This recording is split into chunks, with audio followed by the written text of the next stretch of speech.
You're not educated enough to handle this. My boss, the department head, Emma Johnson, said this bluntly as we traveled overseas for a consultation. It was clear she was mocking me because I only finished high school. Even though I was supposed to be the main contact for the consultation, Emma's condescending attitude extended to the beautiful contact person from the client company. However, her shallow behavior only highlighted her own incompetence. Education, family background, and personality. She was utterly defeated in all aspects. Trying to mask her frustration, Emma stormed out of the consultation room. Left behind, the contact person, Olivia, asked me seriously. I wonder who you really are. It was a sign that Olivia knew about my past glory. From here, the situation developed into an event that would significantly impact both the company and my future. My name is Timothy Brown, and I'm 42 years old. I'm an employee at an apparel manufacturer called Elegance Enterprises. As the name suggests, our company is a glamorous firm with international clients. Our unique brand, Opulux, is popular among a wide range of age groups. There's a bit of a story as to why a rugged, athletic-looking guy like me ended up working for such a company. I changed my job to join this company. My unusual background caught the attention of Elegance Enterprise HR department, and they decided to hire me. Let me share a bit of my past. Since childhood, I wanted to inspire people through sports. This was largely due to my parents, who were both athletes. I deeply respected them. One day, however, my parents passed away in an accident. Left behind, I was still in my late teens, but decided to move overseas with a strong resolve. I aimed to become an athlete who could inspire people through sports, hoping to bring peace to my parents in heaven. Naively, I believed that if I made a name for myself overseas, my parents would be proud of me. As a kid, I naively thought that way. But of course, reality was not so kind. After a long period of struggling and many twists and turns, I finally made it to the professional stage, only to be let go shortly after due to my team's sale.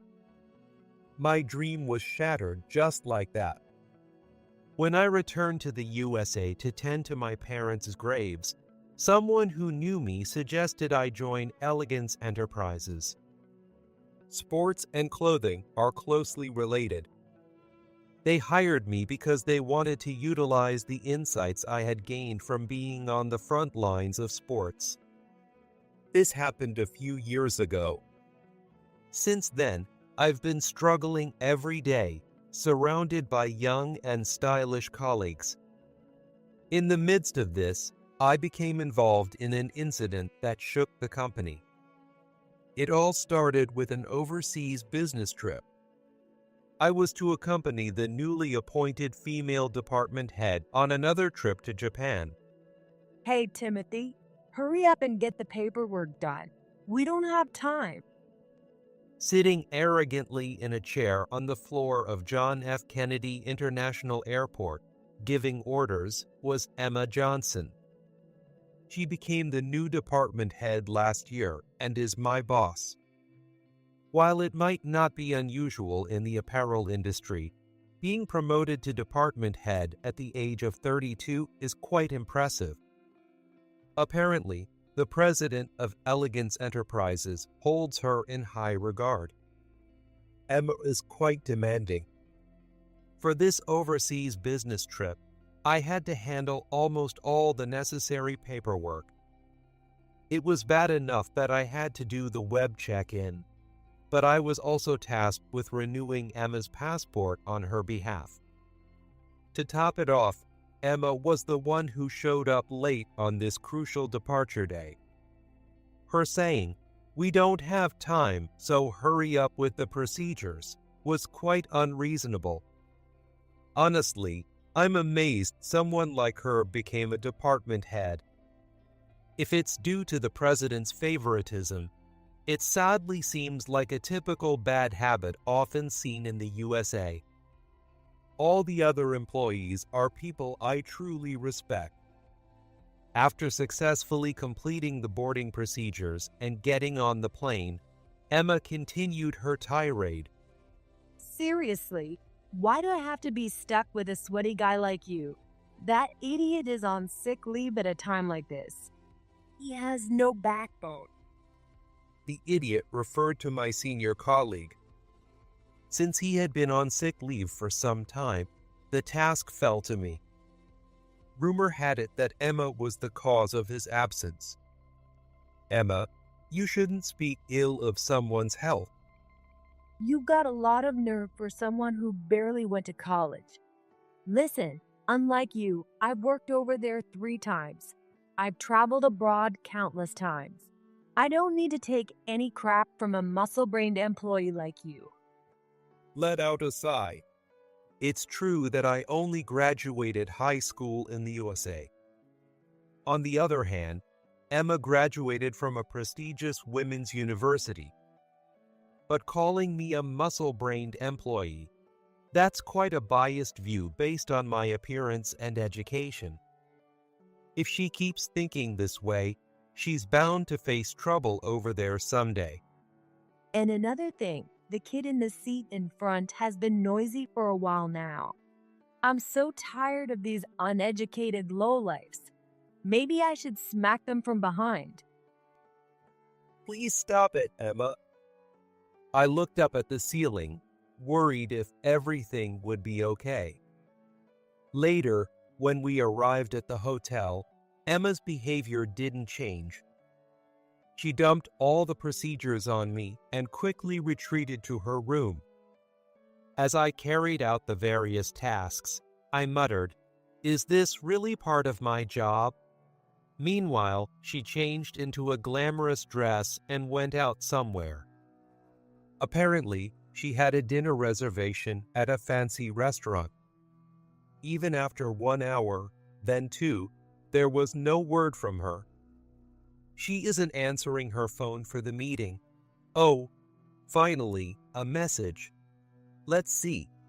Pick me up in 10 minutes. Oh, come on. I wrapped up the meeting preparations, hailed a taxi, and headed to the designated location. There, I saw Emma waving happily to a handsome local man. It seemed he was her dinner date. Once she got into the taxi, her expression turned cold. That was awful. I was having such a good time with him, but the family next to us was so annoying. Can't places like that ban kids? I keep telling you, that kind of talk isn't okay. Well, nothing's more annoying than the grumblings of an old man who can't get a date. If you're so jealous, try becoming someone who gets treated like me. Not that you could. Emma seemed determined to one-up me at every turn. Thankfully, our conversation was in English, so the bit about kids didn't reach the taxi driver. Back at the hotel, we reviewed the documents in the lounge. I had already learned that these were the only times I could talk business with Emma. She was drunk, but I didn't care. I needed her to get this done. I handed her the documents and asked for her input, hoping she would show the skills that earned her a promotion to department head at such a young age. But, you know. What is this? It's all in Japanese. You should have translated the documents. You really lack initiative. What are you talking about? My Japanese is perfect for speaking. You need to check the documents. If there are any mistakes, I won't forgive you for embarrassing me. Yawn, sleepy. With a huge yawn, Emma retreated to her room. I stood there in shock. Perfect Japanese? Really? I recalled the interaction before getting in the taxi. Emma had bulldozed her way through with vocabulary and pronunciation that seemed memorized straight out of a middle school textbook.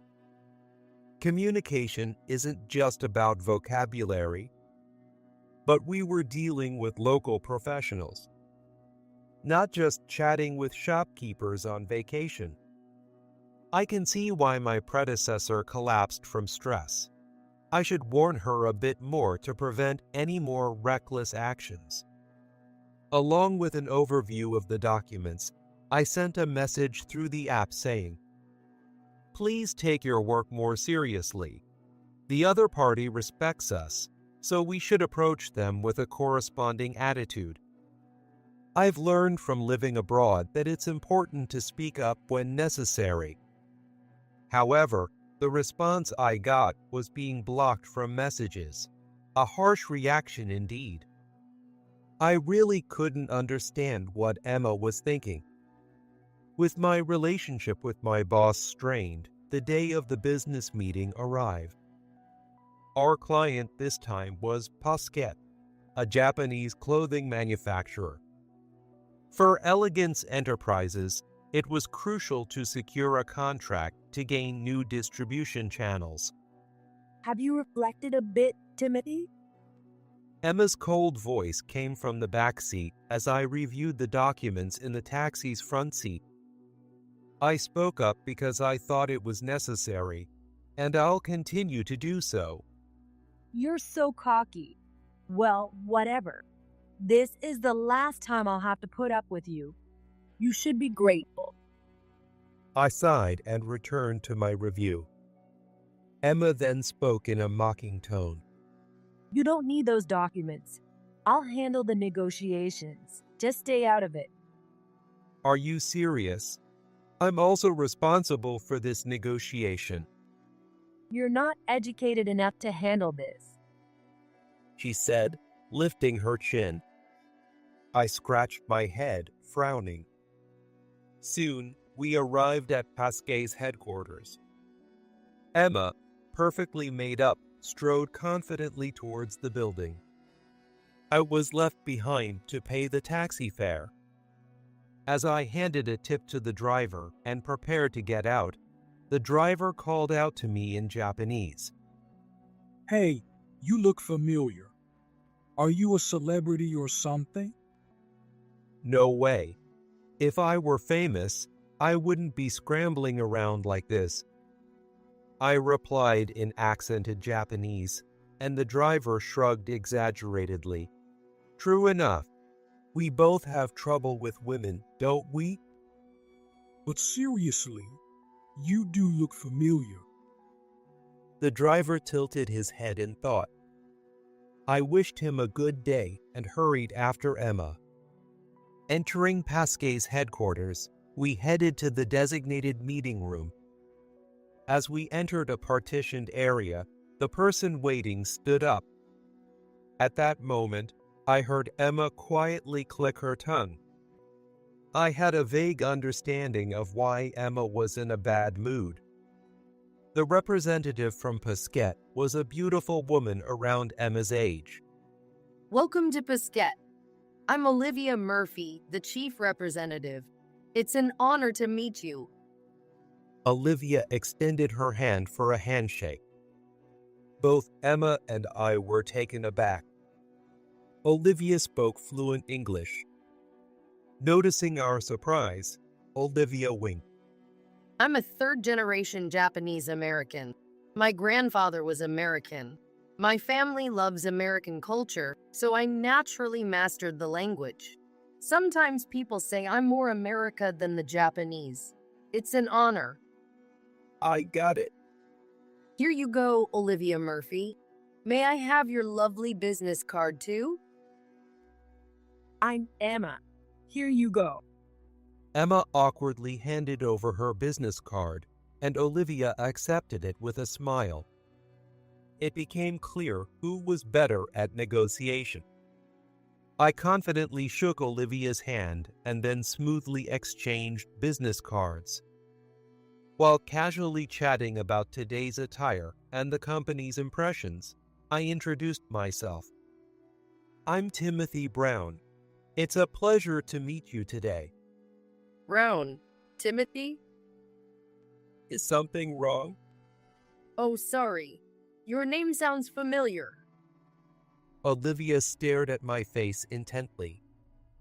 Honestly, having such a beautiful woman in front of me made it hard to focus on business. Strangely, I also felt like I had met Olivia before. I wouldn't forget meeting someone so stunning. Suddenly, Emma cleared her throat loudly. So, Olivia, where did you attend college? Working at such a prestigious company, you must have graduated from a renowned university. For some reason, Emma started asking about Olivia's academic background. She quickly mentioned her own prestigious women's university. It was obvious she was trying to assert herself. Olivia looked a bit puzzled, but then responded cheerfully. I graduated from Princeton University. It was a wonderful place with many great encounters and learning experiences. You graduated from Princeton? Emma's eyes widened. It's widely known that this university has produced numerous Nobel laureates and is one of the world's top institutions. For a moment, Emma's face twisted with frustration. It was clear from her expression that she realized she couldn't compete in terms of academic background. I thought it was disrespectful to her alma mater. Yet, Emma persisted with more questions. With a forced smile, she asked, "What do your parents do for a living?" It seemed she was now trying to assert her superiority based on family background. Olivia answered smoothly. My dad teaches at Princeton. My mom is an international lawyer, and my brother is a Major League Baseball player. They are all my pride. I strive every day not to lose to them. A professor, an international lawyer, a major leaguer. But I am who I am. You know the saying, bloom where you are planted. I always keep that in mind. She smiled again, without a trace of pretense or ulterior motives. In terms of education, family background, and personality, Emma was completely outclassed. While Emma stood there with a forced smile, I proceeded with the negotiation with Olivia. The more I talked to her, the more I realized how different she was from Emma, who was full of arrogance and boasting. Olivia's knowledge and creativity were on a whole other level. I found myself actually enjoying the discussion. So, Olivia, you're considering launching new sportswear? Yes, since my brother is in that field, I'm interested. Major League uniforms, as long as it doesn't have a trolley design. I muttered, remembering the past. Olivia looked at me intently again. At that moment, Emma, who had been silent, suddenly spoke up. I need to prepare for the party now. I'll head back to the hotel. Wait, boss. You handle the rest. Emma left the room with that outrageous statement, as if fleeing. It's true, there was the party plan to deepen the relationship between the parties involved, but Emma, it's not even our company's party. I'm sorry, Olivia, for Emma's rudeness. Olivia? My brother told me that the uniform with the trolley design was known only to a few people. It got canceled before it went public, so the general public wouldn't know. Olivia asked seriously. Timothy, who are you really? Timothy Brown. Could it be? Olivia, what's your brother's name? Jackson Murphy. He's at 36. I see. That explains it. No wonder we recognized each other. I relaxed and confided in Olivia. I had once pitched in the majors under the name Tim. And during that time, a rookie teammate who became my close friend was Jackson Murphy. The uniform design was scrapped when the team was sold. Meeting Jackson's proud sister here of all places, it's a small world. By the way, Olivia, what are you doing? I'm messaging my brother and friends. This party is going to be amazing. Olivia's eyes sparkled like a girl's. I gave a wry smile. I'm not that great, really. It's a bad habit of Japanese people to downplay themselves. We must thank God for this miracle. I nodded in agreement with Olivia, who genuinely felt that way. After the successful negotiation with Olivia, we managed to finalize the contract smoothly. When I reported back to Emma, who had been holed up in the hotel, her response was, "Well, that's to be expected." It seemed her mind was entirely focused on the upcoming party. Seeing her tense expression, I told her, "The party isn't a competition." Shut up. Just keep quiet. I can't afford to lose to that stuck-up woman. Watch and see. I'll be the star of the party. Emma snarled, holding up an expensive-looking dress with a fierce expression. I almost blurted out, "No matter how much you dress up, you won't outshine Olivia." But I held back. Then came the day of the party. The event, held at Olivia's family home, turned out to be more than just a gathering of representatives. It was a lively celebration. Some attendees even brought their children. Olivia's house was a testament to her elite background. The spacious garden and grand house made it feel like a wedding reception. It's hard to believe this was just a family home party. Amidst all this, Emma, who was determined not to be outdone by Olivia, ended up making a pitiful spectacle of herself. Despite likely spending the most on her outfit, she was the least surrounded by people. Most of the men at the party gathered around Olivia. Seeing the stark contrast in popularity, Emma stood at the edge of the party, gnashing her teeth with a glass of wine in hand. She ignored the considerate invitations from the hosts and only approached young men, only to be rebuffed each time. Her supposedly perfect Japanese was overly formal and rigid, failing to engage the guests. Eventually, Emma was left scowling and simply indulging in food and drinks, radiating an aura of displeasure.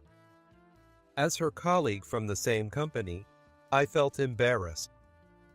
Enough of this. I'll just enjoy myself.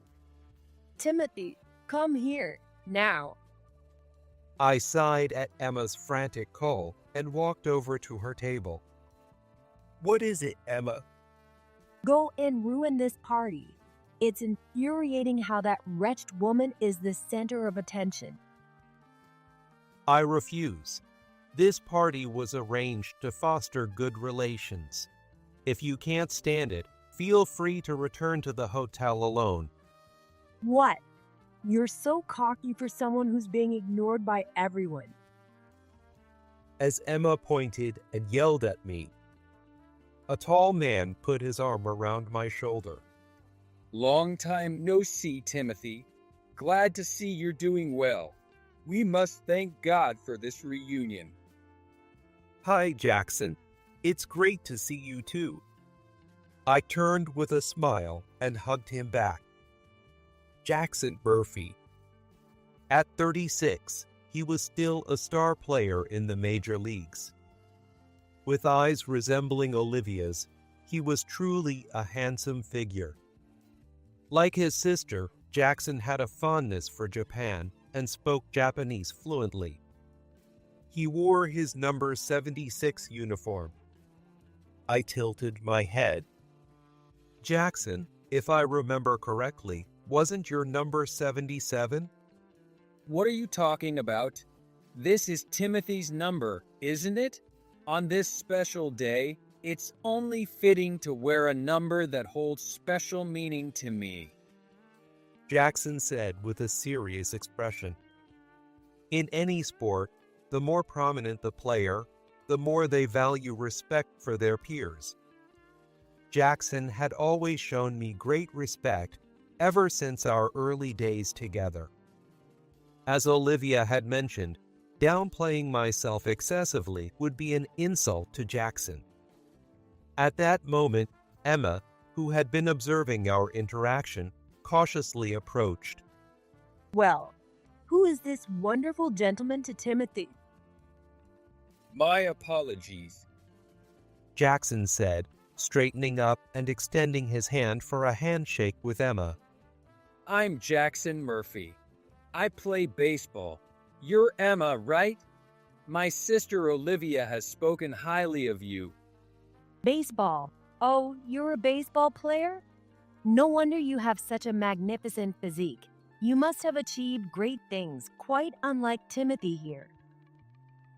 Emma seemed pleased with the attention and immediately started trying to flatter Jackson. Jackson smiled and replied, No, that's not true. What? I have the utmost respect for him, for Timothy Brown.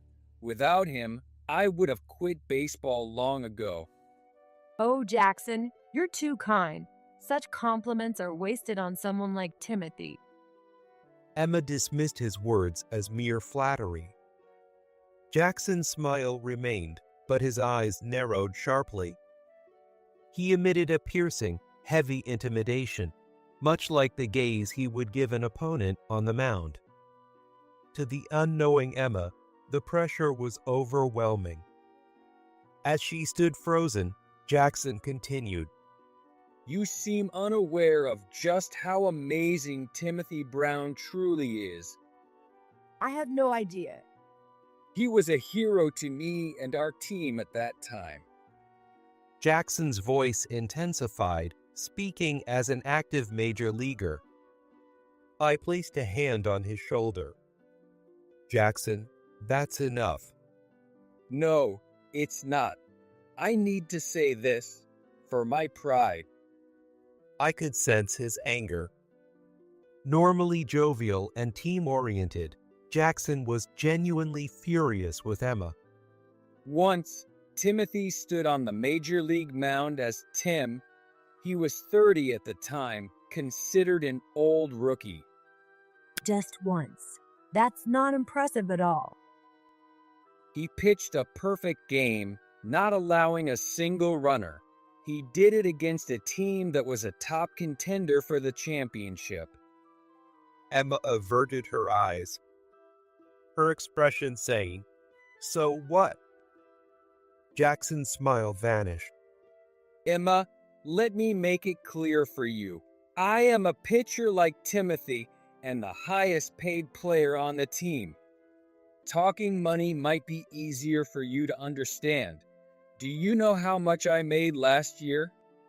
Well, $100,000 or $200,000? It's $50 million. $50 million. Emma was speechless at the astronomical figure. Well, for a star player in Major League Baseball, that's about right. Jackson placed his hand on my shoulder. Even I haven't pitched a perfect game. Timothy did it as a rookie in his debut. If you ever visit the stadium, you'll see his name engraved there. I had absolutely no idea. And let me add, he is a lifelong friend, mentor, and benefactor to me. Timothy retired after only one game because he got injured protecting me from an accident. Staring down at Emma, who was trembling from the imposing figure towering over her, Jackson continued. It's not a lie, she kept murmuring. Then Olivia stood beside me. Timothy became a certified trainer and stayed with the team after retiring, Emma. You probably couldn't imagine it, but top players are not just athletic. They possess intelligence, skills, and character. Although both Timothy and I were let go when the team was sold, he decided to return home to care for his family's grave. I wanted him to stay, but I understood his decision. The Murphy siblings glared at Emma.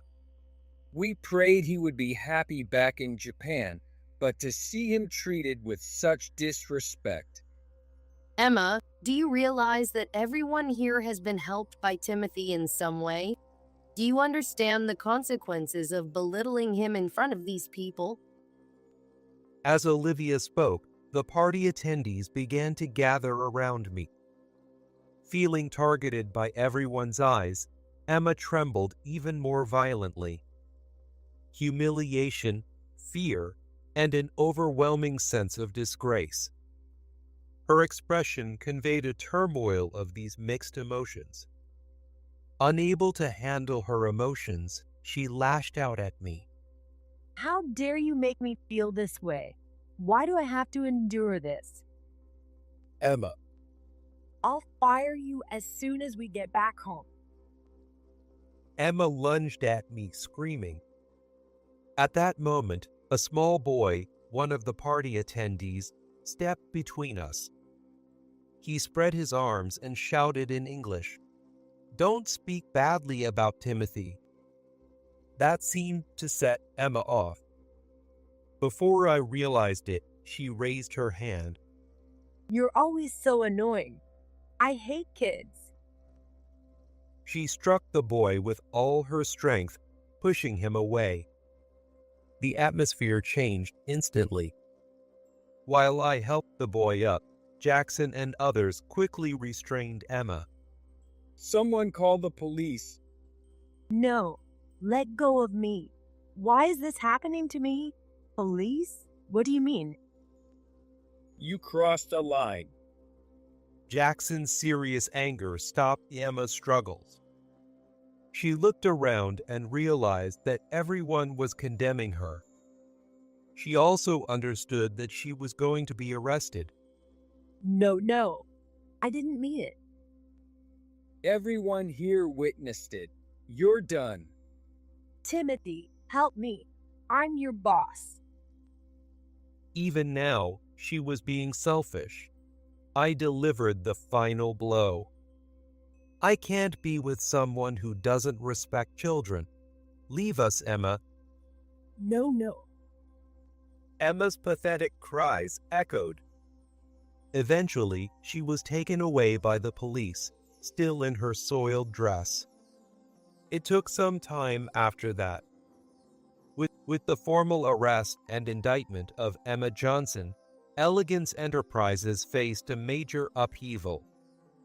Additional investigations in the USA revealed that she had been using company funds for her clothing and travel expenses. Moreover, it was found that the president of Elegance Enterprises was deeply involved in these activities.